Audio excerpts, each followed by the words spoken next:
চেয়েছে যে ডিসেম্বরের মধ্যে নির্বাচন হতে হবে, তারা ডিসেম্বরের মধ্যে নির্বাচন চায়। ডিসেম্বরে নির্বাচন না হলে কি হবে তারা কিন্তু আবার তা বলেনি, সফটলি বলেছে ডিসেম্বরের মধ্যে নির্বাচন চায়, এবং বের হয়ে এসে আবার কঠোর ভাষায় বলেছে যে তারা এই কথাতে কিছুমাত্র সন্তুষ্ট নয়। তো ভেতরের মোলায়েম ভাব, বাইরে এসে কঠোর ভাব কেন? তাহলে কি বাইরের এই কথাগুলো সে তাদের যারা কর্মী সমর্থক আছে তাদেরকে উদ্দীপ্ত রাখার জন্য বলছে? এইটা কিন্তু একটা প্রশ্ন। আমি অনেকগুলো অপশন আপনাদের সামনে আজকে এটা নিয়ে তুলে ধরতে চাই। দ্বিতীয়ত, যখন এই বিষয়টা নিয়ে আলোচনা হচ্ছে যে বিএনপি ডিসেম্বরের মধ্যে নির্বাচন চায়, তখন আমি সোশ্যাল মিডিয়ায় এক ধরনের প্রচারণা দেখছি। সেই প্রচারণা হলো এত তাড়াতাড়ি নির্বাচনের কি আছে, ডক্টর ইউনূস তো ভালোই চালাচ্ছেন, তাহলে উনি 5 বছর থাকলেই পারেন।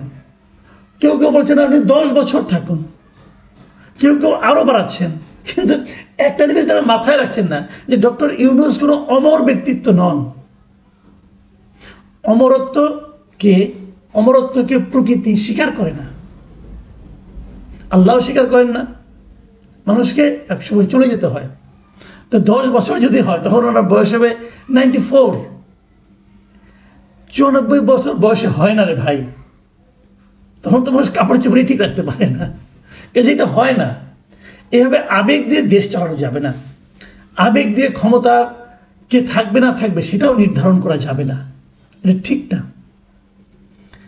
আবার আরেকটা কথা, যারা বলছেন যে উনি 3 বছর থাকুক অথবা 5 বছর থাকুক, তারা কিসের ভিত্তিতে বলছেন সেটাও ক্লিয়ার না। তারা বলছেন জনগণ চায়, উনি নিজে চান, কোনো সন্দেহ নাই। এখন উনি কি সকলের মতটাকে পড়তে পেরেছেন?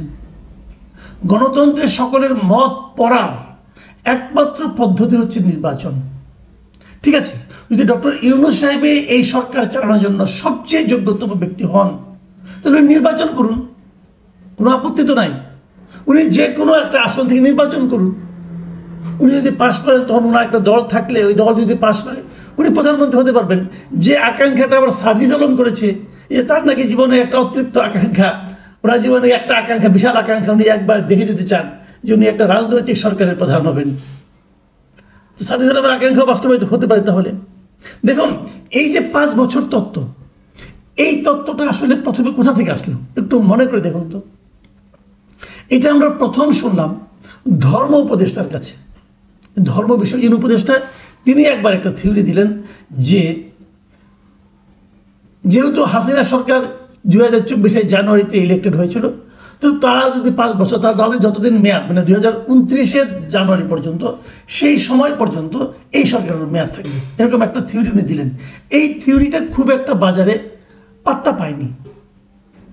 এরপর আমরা প্রথম শুনলাম সার্জিস আলমের এই মন্তব্য, এবং তখন সবচেয়ে জোরালো মন্তব্যটা আসলো। সবচেয়ে জোরালোর আগে এরপরে যে আরেকটা মন্তব্য আসলো সেটা দিয়েছিল আমাদের স্বরাষ্ট্র উপদেষ্টা।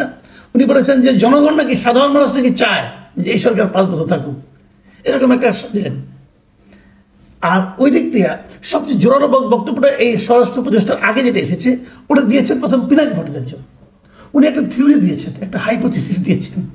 উনি এরকম দেন, প্রায়ই দেন, অনেক কিছু দেন। এগুলি কোনো কিছু ভালোও দেন, আমি এটাকে অস্বীকার করবো না। ওনার মেধা আছে, পড়াশোনা আছে, আমি ওনার বিশেষ ভক্ত একজন। তো যে কোনো কারণে উনি অবশ্যই আমাকে পছন্দ করেন, না করুক, কোনো সমস্যা নাই। তো উনি একটা থিওরি দিলেন, নানা রকম তত্ত্ব দিলেন। সেই তত্ত্বটা কেমন দিলেন যে ডক্টর ইউনূস থাকবে, উনি থাকবে চিফ অ্যাডভাইজার, তার সঙ্গে ডেপুটি চিফ অ্যাডভাইজার হবেন তারেক রহমান।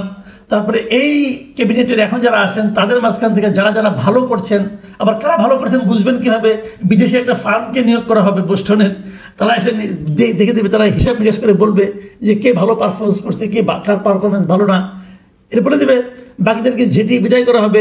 তারপর সকল দল থেকে একজনকে প্রতিনিধি নেওয়া হবে, সেই জাতীয় সরকারের ফর্মুলা কিন্তু প্রতিনিধি নেওয়া হয়ে তারপরে এই গভর্নমেন্টটা 5 বছর থাকবে। দেখেন, এই থিওরি হিসেবে এটাকে আমি একদম উড়িয়ে দিই না।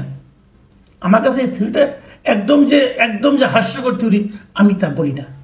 কিন্তু আমি যেখানে আপত্তিটা এই থিওরিতে আবার, সেটা হলো গিয়ে এটা তো জনগণের মত হলো না, এটা মেবি একজন অসাধারণ মেধাবী লোকের মত হলো, কোনো সমস্যা নেই।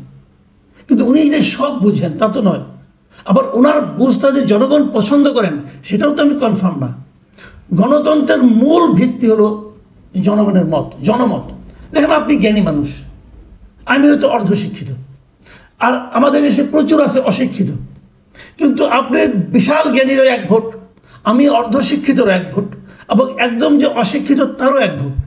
কারণ এই দেশটাতে আমাকেও থাকতে হবে, ওনাকেও থাকতে হবে। আপনি হয়তো থাকবেন না, আপনি বিদেশ থাকেন, কোনো সমস্যা নাই, আপনি সোনার চামচ নিয়ে পৃথিবীতে আসছেন, ভালো জায়গায় চাকরি করেন, আপনি না আসলে চলবে, কিন্তু কৃষকটা দেখেন থাকতে হবে। ওই কৃষকের যে বুঝ, ওই বুঝটা দয়া করে আপনারা বুঝেন না। কৃষকের বুঝ কৃষককে বুঝতে দেন। আপনি কৃষককে ইনফর্ম করতে পারেন, কিন্তু সেটা গ্রহণ করা না করাটা কৃষকের দায়িত্ব। কৃষক যদি পান্তা ভাত খেয়ে আরাম পায়, তাকে আপনি স্যান্ডউইচ খাওয়ায়েন না, প্লিজ খাওয়াইতে যায় না, এটা তার হজম হবে না। তার স্যান্ডউইচও হজম হবে না, বার্গারও হজম হবে না। সে পান্তা ভাতেই ঠিক আছে, তার যেটা রুচি, তার যেটা টেস্ট, সে দেখবে। আপনি অফার করতে পারেন, জোর করেন না তো, আপনি অফার করতে পারেন, কিন্তু সেই অফারটা সে গ্রহণ করলো কি করলো না, বোঝার উপায় কি? ইলেকশন দেন।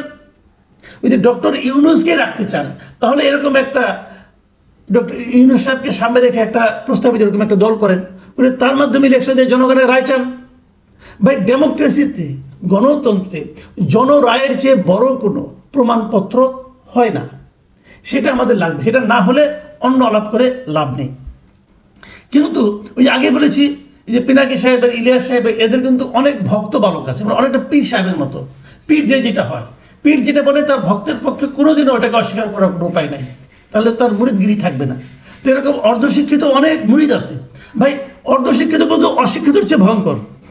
তো মুরিদরা আছে, আর মুরিদরা ওটা নিয়ে এখন নাচতেছে, ডক্টর ইউনূসকে 5 বছর রাখতে হবে, এবং উনি ভালো চালাচ্ছেন। আবার কোনো কোনো মুরিদ বেশি তারা এইটা আনুগত্য প্রকাশ করার জন্য 10 বছরের থিওরি দিচ্ছেন, এগুলি পাচ্ছেন। এটা চলছে এখন। এখন আমার প্রশ্ন হলো, এর বিপরীতে তারা বলছে আমরা কি কেবলমাত্র একটা নির্বাচনের জন্য সরকারের পতন ঘটিয়েছি? তাহলে কী জন্য পতন ঘটিয়েছেন আপনি? আমি এই প্রশ্নটা করতে চাই, আপনি কী জন্য পতন ঘটিয়েছেন? আর পতন কিন্তু আপনি একা ঘটান নাই, মনে রাখবেন, আপনি যেই হন না কেন, আপনার একটা ভূমিকা ছিল। পিনাকি ভট্টাচার্যের ভূমিকা ছিল, ইলিয়াস হোসেনের ভূমিকা ছিল, সকলেরই ভূমিকা ছিল। হয়তো তুলনামূলকভাবে চিন্তা করতে গেলে পরে 100 জনের মধ্যে, অথবা 1000 জনের মধ্যে, অথবা 1 লাখ লোকের মধ্যে হয়তো সর্বশেষ ভূমিকাটা আমারও ছিল। আমরা সবাই তো কিছু কিছু কথা বলেছি। যে কৃষকটা হাসিনাকে একদিনেও, মানে একটু হলেও হালকা করে গালি দিয়েছে, অথবা বলেছে এই সরকার চাই না, তারও ভূমিকা ছিল। সকলের সম্মিলিত ভূমিকা মিলেই কিন্তু হাসিনার পতনটা হয়েছে। কাজে পতনটা সবাই ঘটিয়েছে। আচ্ছা ঠিক আছে, আপনারা নির্বাচনের জন্য পতন চান নাই, কী জন্য চাইছেন? সংস্কারের জন্য? ওকে, সংস্কারের জন্য আমি তাও মানতে রাজি আছি। আপনারা কী সংস্কার করবেন? কাকে দিয়ে সংস্কার করাবেন? যে সমস্ত সংস্কার রিপোর্ট আসছে এর মধ্যে, যারা এই রিপোর্ট তৈরি করেছে, তারা সবাইকে এই ক্ষেত্রে সর্বোচ্চ সক্ষম ব্যক্তি।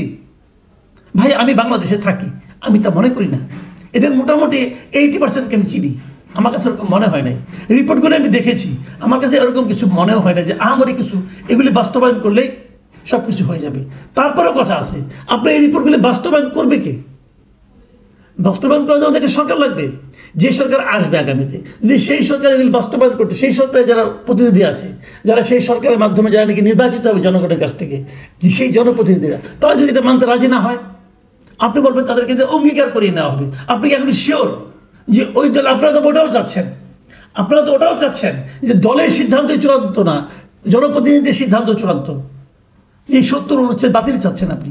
তাহলে দল আসে অঙ্গীকার করলো, কিন্তু তার প্রতিনিধিরা যদি না মানে, তাহলে কেমন করে পাশ করাবেন ভাই? এই সমস্ত হলো ইউটোপীয় কথাবার্তা, যে সংস্কার আগে তারপরে নির্বাচন, এগুলো মানে জাস্ট ইউটোপীয় কথা, মানে কিছু একটা বলতে হবে, বলার জন্য বলা, এগুলো কোনো অর্থ বহন করে না। এবং এই সমস্ত বিদেশি নাগরিক যারা বিদেশ থেকে এসে, আমেরিকা 20-25 বছর ধরে থাকে, তারা আমেরিকা থেকে এসে আমাদেরকে সংস্কার করে দিবে, আর তার ফর্মুলায় আমি চলবো, এটা হয় না রে ভাই। সে সকালে পান্তা ভাত খায়, সে কি বুঝবে আমাদের সম্বন্ধে, আমাদের মন মানসিকতা রুচি সে কি জানে? সে তো এই দেশ থেকে বিচ্ছিন্ন হয়ে গেছে নিজ দায়িত্বে, ওটা তো চয়েস, বাই চয়েস সে আমেরিকার নাগরিক, তাদেরকে জোর করে আমেরিকার নাগরিক বানায় নাই। তার মানে সে এই দেশকে ত্যাগ করে, এই দেশের নাগরিকত্বকে অবহেলা করে, উপেক্ষা করে, অথবা এটাকে নিষ্ক্রিয় করে সে ওটা আরেকটা দেশের নাগরিকত্ব নিয়েছে। সে এই দেশকে সম্পূর্ণ ভালোবাসে না, সে আংশিক ভালোবাসার ভান করে। এই সমস্ত অভিনেতাদের আমার দরকার নাই, পরিষ্কার কথা, আমার দরকার নাই। এদের সংস্কার আমি মানি না, এবং এদের সংস্কার দেশের অনেকেই মানে না। ডক্টর ইউনূস তাদেরকে ভালোবেসে নিয়ে আসছেন। ডক্টর ইউনূস এই কাজটা খারাপ করেছেন। তারপরে আপনারা বলছেন উনি তো ভালোই চালাচ্ছেন। আপনি কি ভালো চালাচ্ছেন ভাই? আমি একটা ভালো উদাহরণ দিই। গত 4 মাসে সয়াবিন তেলের দাম 2 দফা বেড়েছে। প্রথম দফায় 7 টাকা প্রতি কেজিতে, দ্বিতীয় দফা লিটারে 14 টাকা। কেন বেড়েছে? সারা দুনিয়ায় কি এই রেটে বাড়ছে? তো খবর নেন। এই ভালো চলছে। ওই বলে বলে বেশি দিন চালাতে পারবেন না। ওই যে হুজুকে যে আপনার মুরিদরা বলবে হ্যাঁ